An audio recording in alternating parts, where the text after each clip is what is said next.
tempestuous waters of pre-adulthood. I didn't grow up in a home where I could easily talk to my parents. Luckily, I never had to experience the trauma of growing up not straight in a straight home. And when I say luckily, I mean I never had to be traumatized by being bisexual in a heterosexual Christian environment. It was easier. I wouldn't wish it on anyone. And what I mean by that, I don't wish any child who isn't heterosexual to grow up in a homophobic home.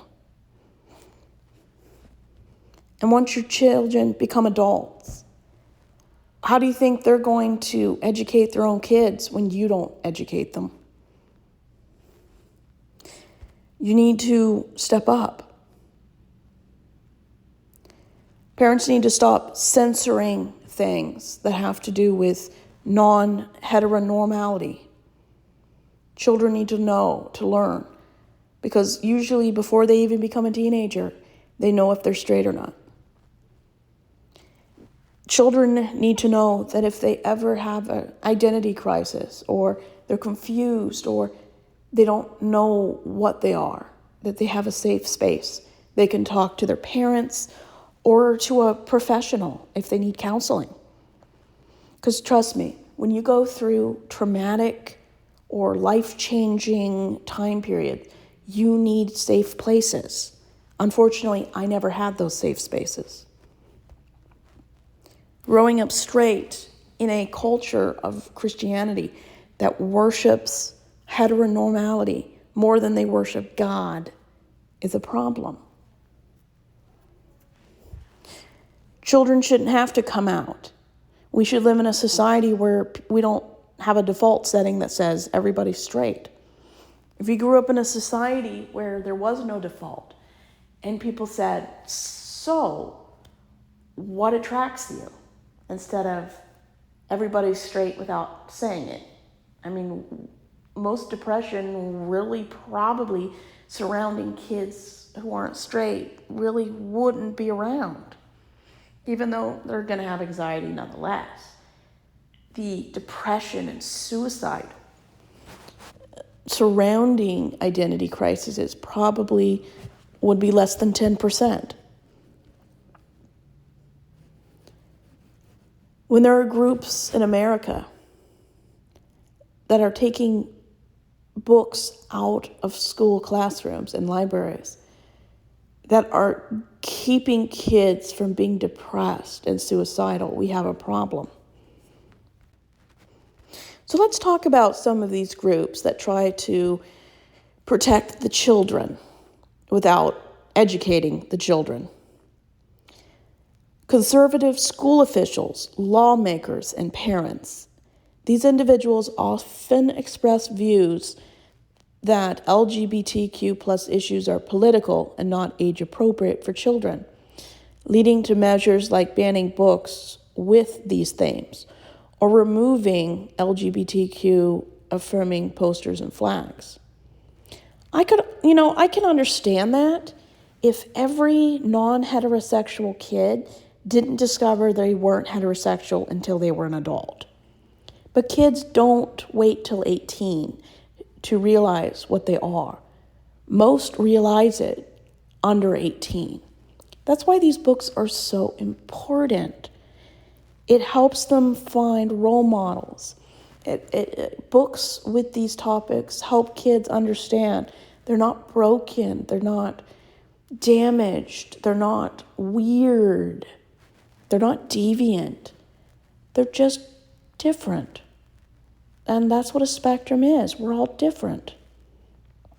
Another group, national anti-LGBTQ groups. These groups identified schools as key battlegrounds and are involved in pushing policies and legislation that restrict the inclusion of all orientations in education. Alliance Defending Freedom, the Child and Parental Rights Campaign, Our Duty, Moms for Liberty. GLAAD reports that Moms for Liberty uses school boards to advance their anti-LGBTQ agenda. I find that ironic because a few weeks ago, the CEO of Moms for Liberty was arrested for having child PORN on his computer. It's kind of interesting, isn't it, how the people who are advocating to save the children are watching child abuse. Another one, groups focused on parental rights. These groups, including conservative organizations for Moms for Liberty, advocate for the right of parents to be informed about and control the content their children are exposed to in school, specifically challenging the inclusion of non-heterosexual topics or discussions. The problem with this is kids don't live in a vacuum. They are being educated by everyone.